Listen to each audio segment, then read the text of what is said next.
सतगुरुदेव की जय। बंदी छोड़ कबीर परमेश्वर जी की जय। बंदी छोड़ गरीबदास जी महाराज जी की जय। स्वामी रामदेवानंद जी गुरु महाराज जी की जय हो।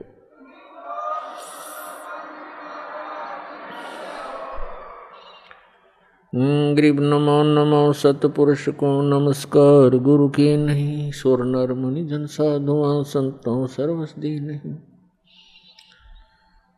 सतगुरु साहेब संत सब डंडो तुम प्रणाम। आगे पीछे मज हुए तिनको जा कुर्बान। नराकार निर्विषम काल जाल भयभंजनम निर्लेपम निज निर्गुणम अकलनो बेसुंदनम। सोहम सुरति समाप्तम सकल समाना निरतलय उज्ज्वल हिरंबर हरदम अम्बे परवा अथाहे वार पार नहीं मध्यतम। गरीब जो सुमर सिद्ध होई गणनायक गलताना करो अनुग्रह सोई पारस पद परवाना। आदि गणेश मनाऊं गणनायक देवन देवा चरण कमल लाऊं आद्यंत करूं सेवा। परम शक्ति संगीतम हृदय सिद्धिदाता सोई अवगत गुण अतीतम सत्य पुरुष निर्मोही। जगदम्बा जगदीशम मंगल रूप मुरारी तन मन अर्पों शीसम भक्ति मुक्ति भंडारी। सुर नर मुनि जन ध्यावे ब्रह्मा विष्णु महेशा शेष शेष मुख गावे पूज्य आदि गणेशा। इंद्र कुबेर सरीखा वरुण धर्म राय ध्यावे समर्थ जीवन जी का मन इच्छा फल पावे। 33 कोटि अधारा दावे 88 उतरे बहुत जल पारा कट है यम की फांसी। 33 कोटि अधारा दावे 88 उतरे बहुत जल पारा कट है यम की फांसी।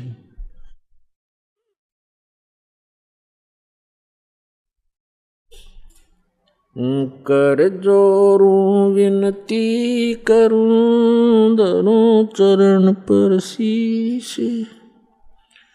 गुरु जी राम देवानंद जी महाराज ने दियो नाम बख्शीश।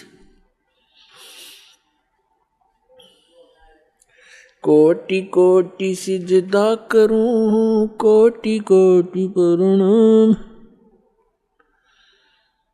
चरण कमल में राखियो मैं बांदी जाम गुलाम।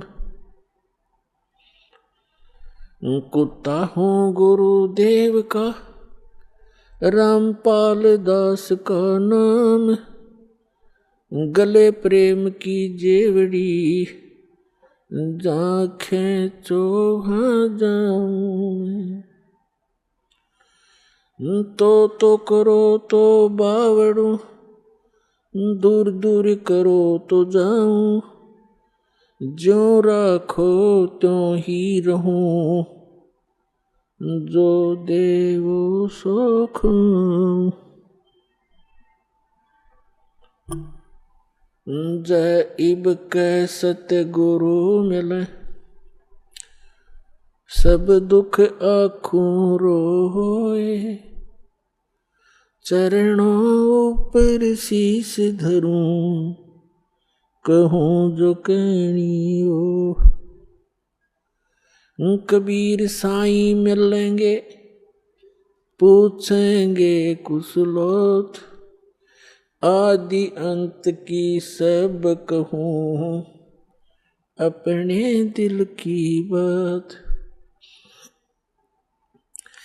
गुरु जी तुम ना भूलियो चाहे लाख लोग मिल जाएं।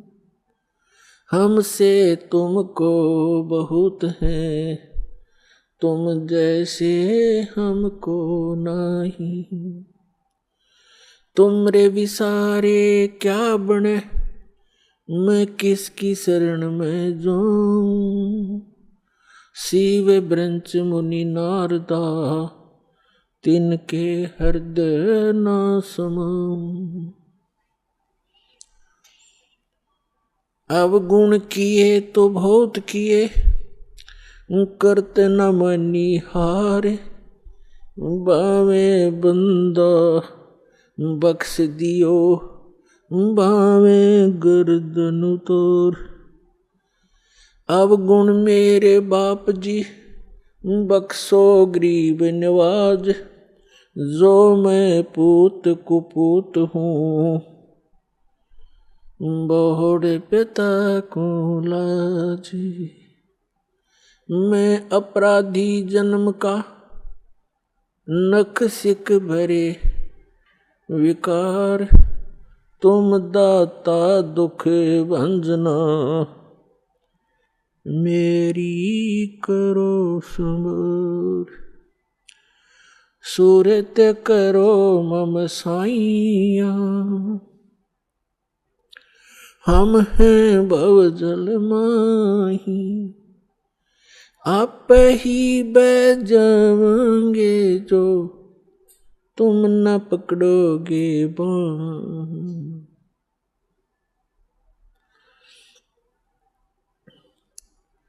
परम पिता परमात्मा पूर्ण ब्रह्म सर्व सृष्टि रचनहार कबीर परमेश्वर जी की असीम रजा से आप सभी पुण्यात्माएं सत्संग सुन रहे हैं।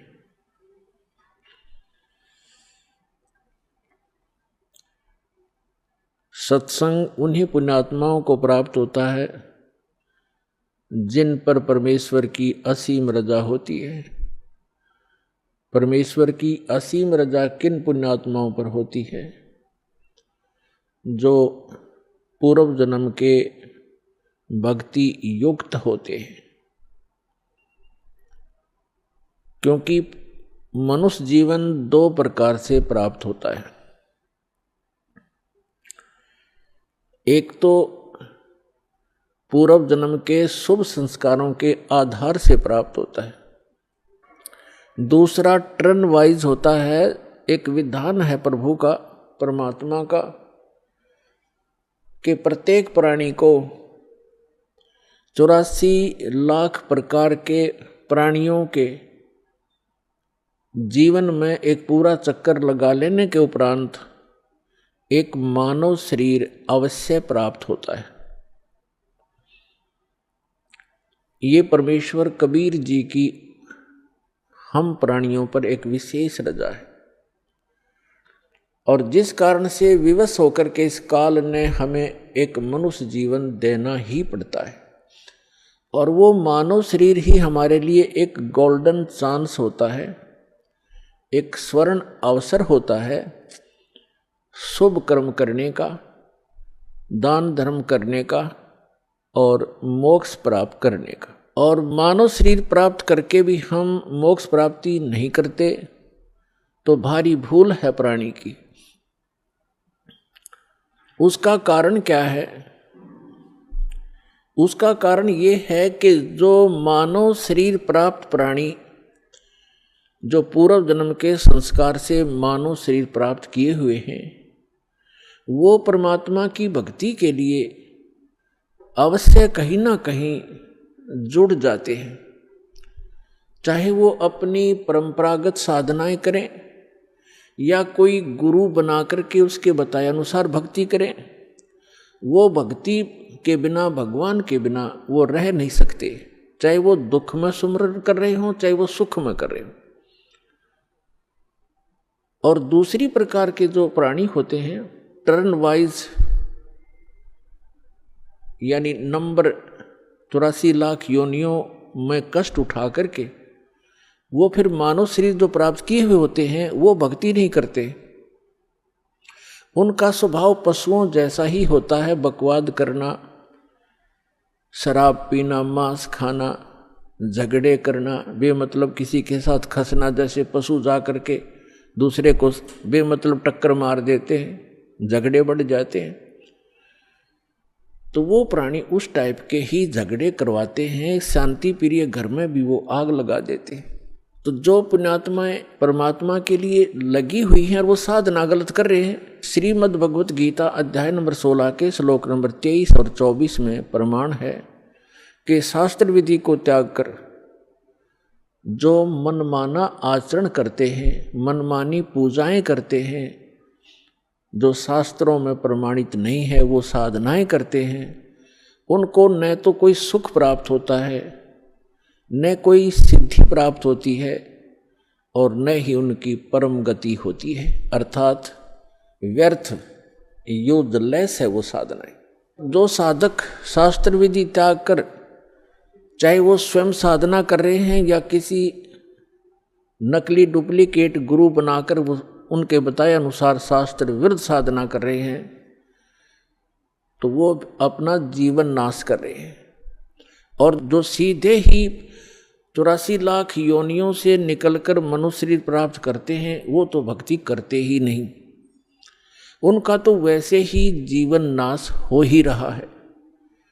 तो इसके लिए सत्संग की आवश्यकता पड़ती है, और सत्संग का अर्थ होता है यथार्थ अध्यात्म ज्ञान।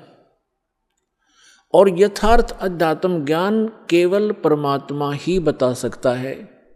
अपने द्वारा रची हुई सृष्टि को वही बता सकता है। अन्य चाहे कोई ऋषि है, महर्षि है या देव है, वो केवल अटकलबाजी ही लगा सकता है।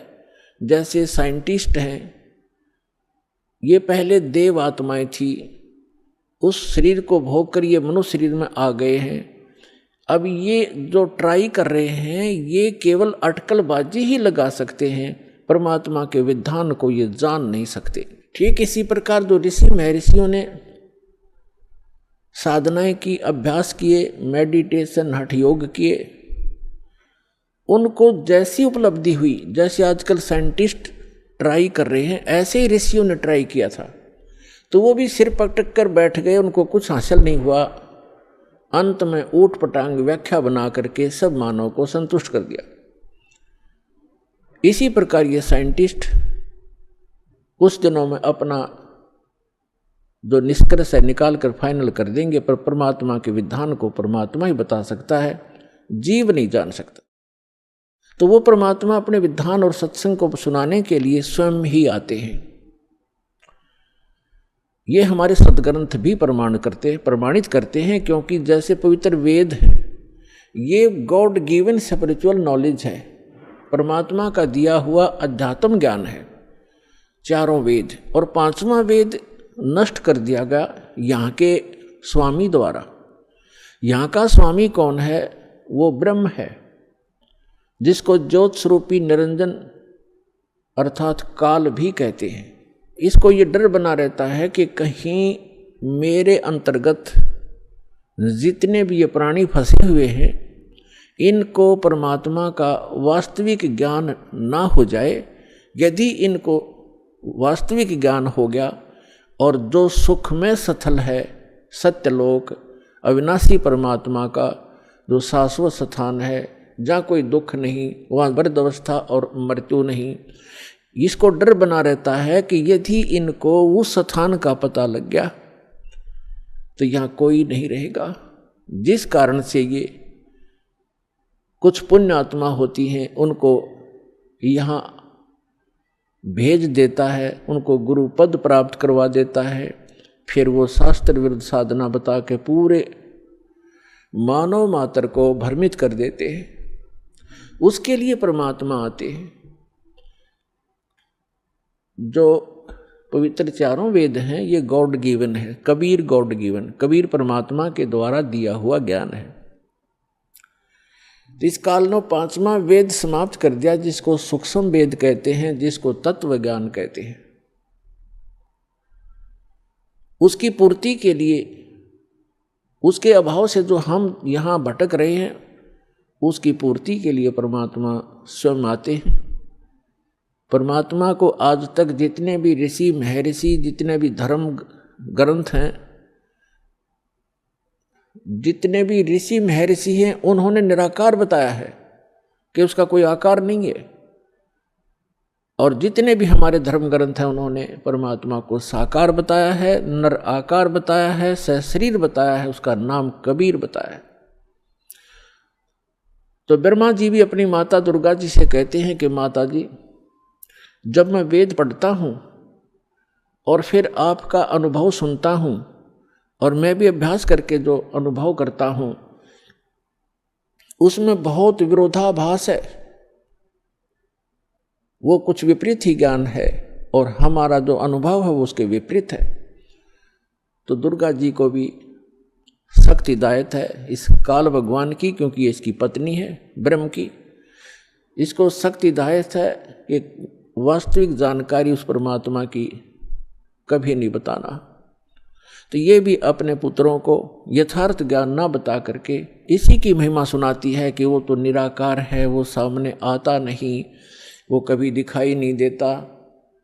और वेदों में परमात्मा को नर आकार लिखा है, सहशरीर लिखा है, और ऊपर बैठा ऊपर के लोक में जैसे राजा विराजमान होता है सिंहासन के ऊपर, सिर पे मुकुट होता है, सिर पर मुकुट है परमात्मा के सफ़ेद कलर का, और ऊपर एक छत्र है मालिक के, बहुत चमक है उसमें।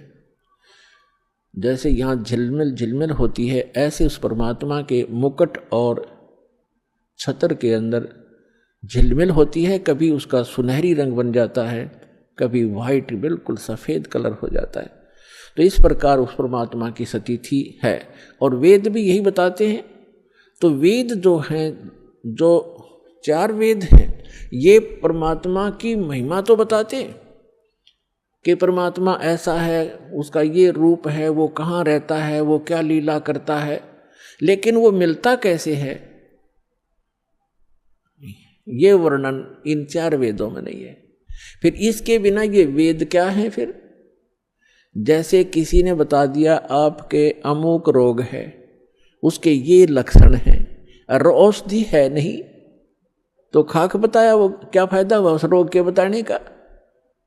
तो वेद जो है, वेद दोनों काम करता है, रोग भी बताता है, उसके लक्षण भी बताता है, और अचूक औषधि भी रखता है, तो उससे लाभ होगा। ये दास है रामपाल दास इस विश्व में आज के दिन परमात्मा के कंप्लीट स्पिरिचुअल नॉलेज लेकर आया है, कबीर भगवान का दिया हुआ।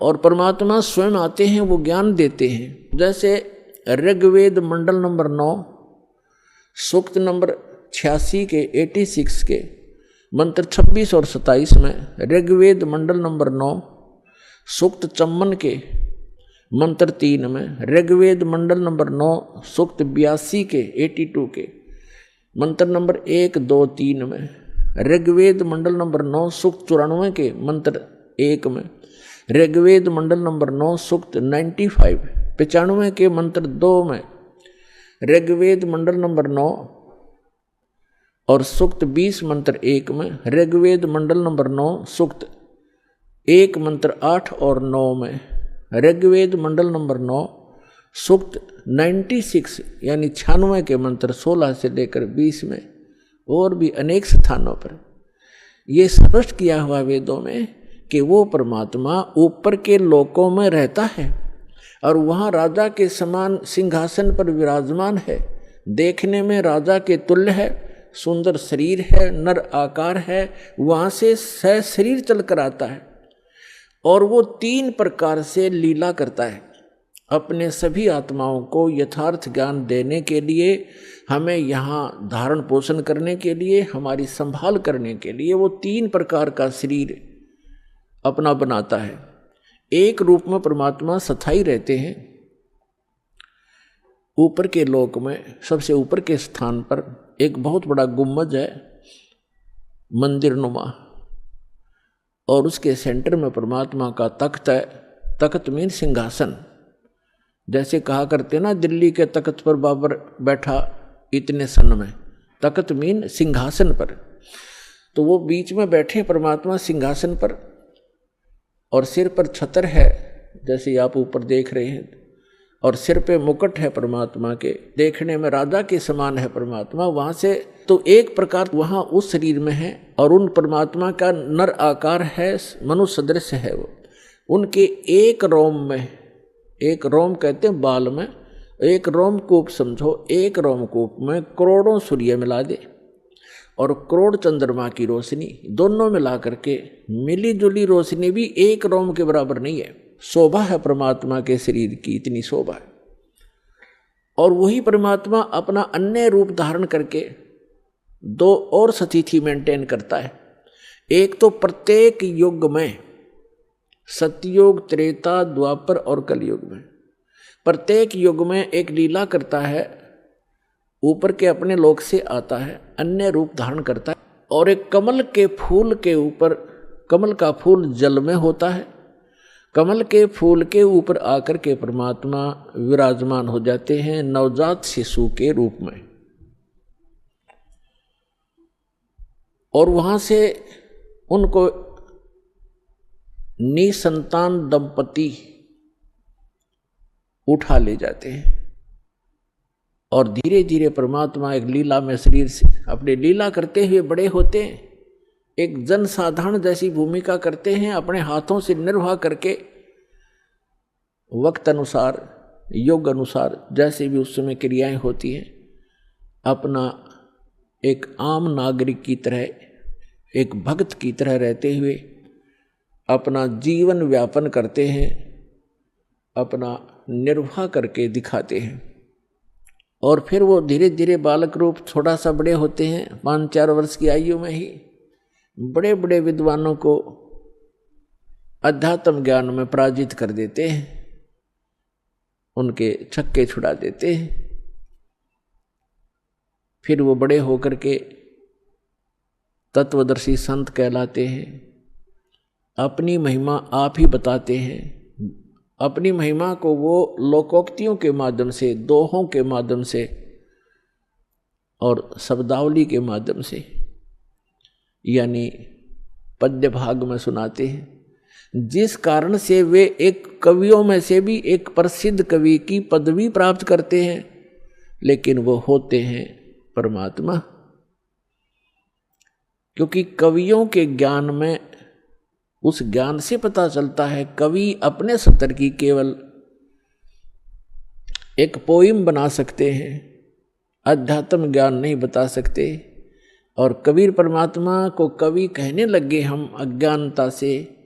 उन्होंने जो ज्ञान दिया है वो 4 वेद, 18 पुराण, 6 शास्त्र, महाभारत, श्रीमद् भगवद गीता, कुरान और पुराण बाइबल, इन सभी का एक मिला जुला ज्ञान है।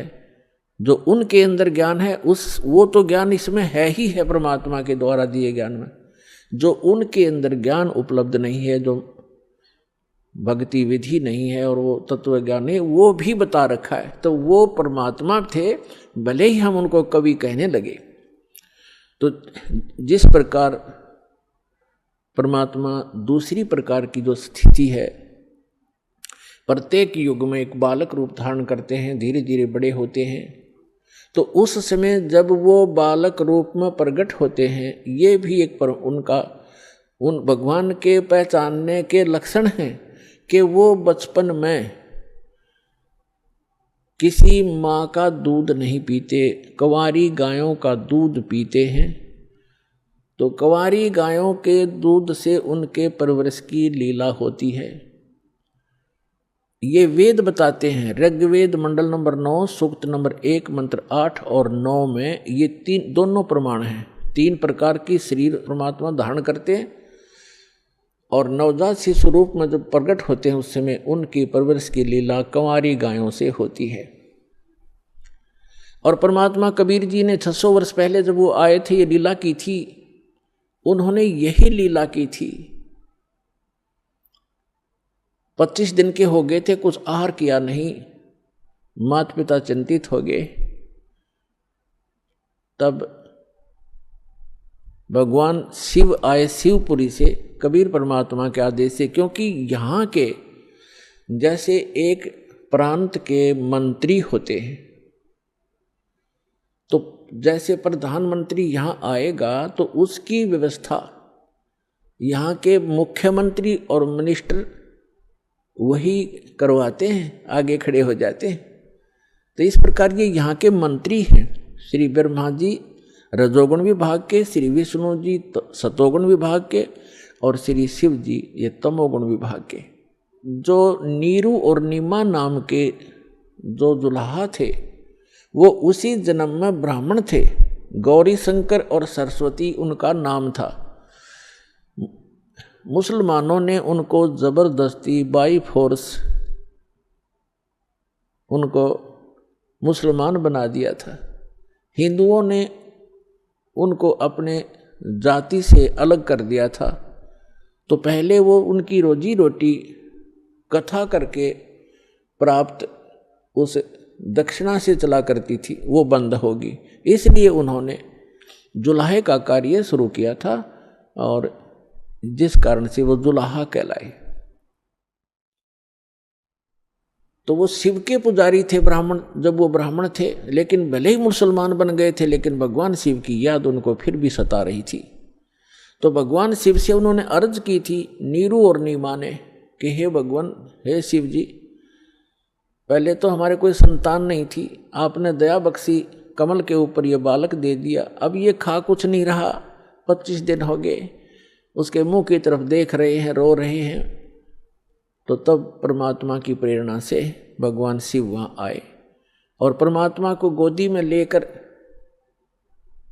कहा कि आपका बच्चा दिखाओ। एक साधु रूप में आए शिव जी और परमात्मा को गोदी में लेकर लिया। तो परमात्मा ने, कबीर परमेश्वर जी ने कहा कि हे महात्मा जी, इनसे कहो एक कंवारी गाय लावें और उसके ऊपर आप अपना आशीर्वाद भरा हाथ रख देना गऊ पर, कंवारी गाय पे वह दूध देवेगी, वो दूध पीऊंगा। ऐसा ही किया गया।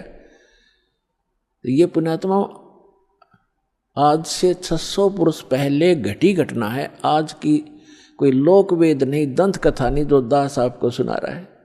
एक तो आप निश्चिंत हो जाना, ये दास जो वचन कहेगा वो बेप्रमाणित नहीं होंगे, वो प्रमाणित होंगे। और अब आपको वो दिखाते हैं। अब देखिएगा, ये कबीर सागर है। आज से 600 वर्ष पहले आदरणीय धर्मदास साहिब जी, जो परमात्मा की एक प्यारी आत्मा थे, उन्होंने लिखा था जो भी घटना भगवान के साथ घटी थी, जो परमात्मा ने उनको बताई, सृष्टि रचना और कैसे कैसे अपनी लीला परवरिश की सारी बताई, वो उस समय लिखी गई थी 600 वर्ष पहले।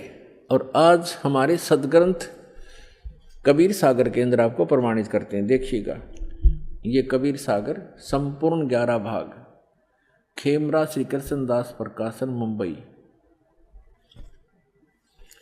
ये देखिएगा, ये कबीर पंथियों का ही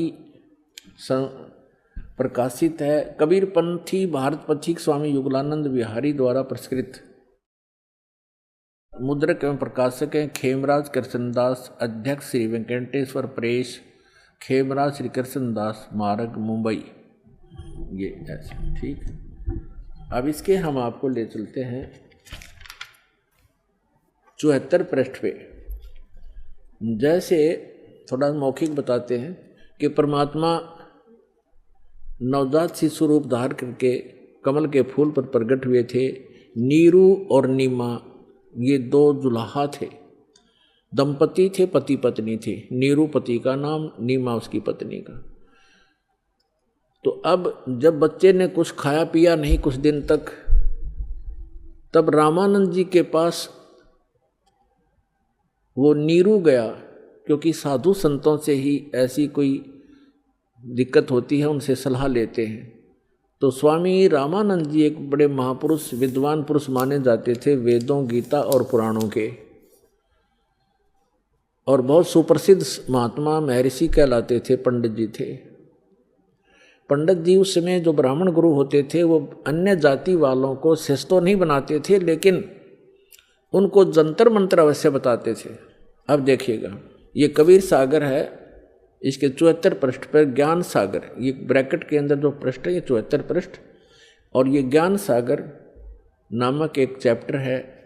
अब लिखा है, सुन जुल्हा मन भयो आनंदा, जिमी चकोर पाया निश्चंदा। यानी वो जुल्हा परमात्मा को पाकर ऐसे खुश हो गया जैसे चकोर पक्षी चांद को देखकर होता है।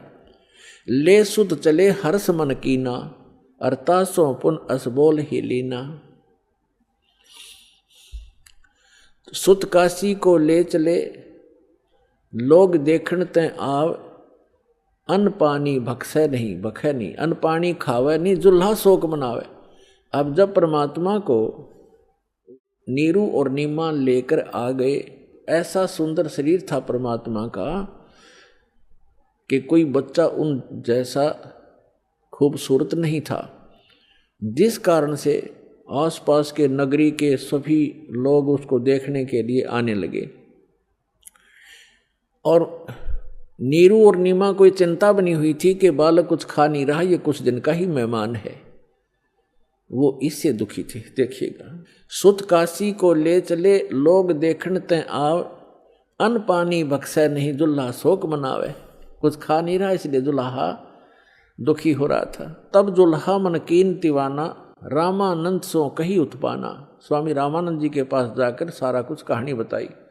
मैं सुत पायो बड़ा गुणवंता, कारण कौन बखे नहीं संता। कि हे महात्मा जी क्या कारण है, वो कुछ खा नहीं रहा। रामानंद ध्यान तब धारा, दुल्हा सो तब वचन उचारा। ये बात कही दुल्हाए को, पूर्व जन्म में ते ब्राह्मण जाति, और हर सेवा की नहीं बलबाती। कुछ तब सेवा हर की चूका, ताते भयो दुल्हा का रूपा। प्रीति प्रभु गह तोर लेनी, ताते उद्धान में सुत तो दीना। तो पिछले जन्म में ब्राह्मण था, तो कोई भगवान की भक्ति भूल गया, कोई चूक पड़ गई तेरे ते, जिस कारण से तू ब्राह्मण से दुल्हा बन गया। और तेरी उस प्रीति को देखकर भगवान ने आपको जंगल में ये पुत्र दे दिया। प्रीति प्रभु गह तोर लीना, ताते उद्धान में तो सुत तो दीना। अब ये नूरी नहीं है, नीरू है, ये मिसप्रिंट है कई जगह। हे प्रभु जस किन्हो तस पायो। अब वो नीरू कहता है दुल्हा कि मैंने जैसा किया था वो तो मुझे मिल गया, और आर्त हो तो दर्शन आया, संकट में मैं तेरे पास आया हूँ। असो कहिए उपाय गुसाई, बालक अक्सुदावंत कुछ खाई। रामानंद अस युक्ति विचारा, तुम सुत कोई ज्ञानी अवतारा। आपका पुत्र कोई विद्वान पुरुष है। बछिया जाही बैल नहीं लागा, सोले ठाड करते ही आगा। कहते एक बछिया ले आओ जिसको बैल ने टच ना किया हो, यानी कंवारी, अनटच्ड कंवारी। बछिया जाही बैल नहीं लागा, सोले ठाड करते ही आगा। उसके सामने खड़ा कर दो, उस बच्चे के सामने कंवारी गाय लाके। दूध चले ते थन ते, दूध ही देव छिपाई। और अक्सुदावंत होवे ताको देखवाई, फिर उसको पिला देना। जुल्हा एक बछिया ले आवा, और चलो दूत कोई मरम न पावा। चलो दूत जुल्हा हरसाना, राख छिपाई काहू नहीं जाना।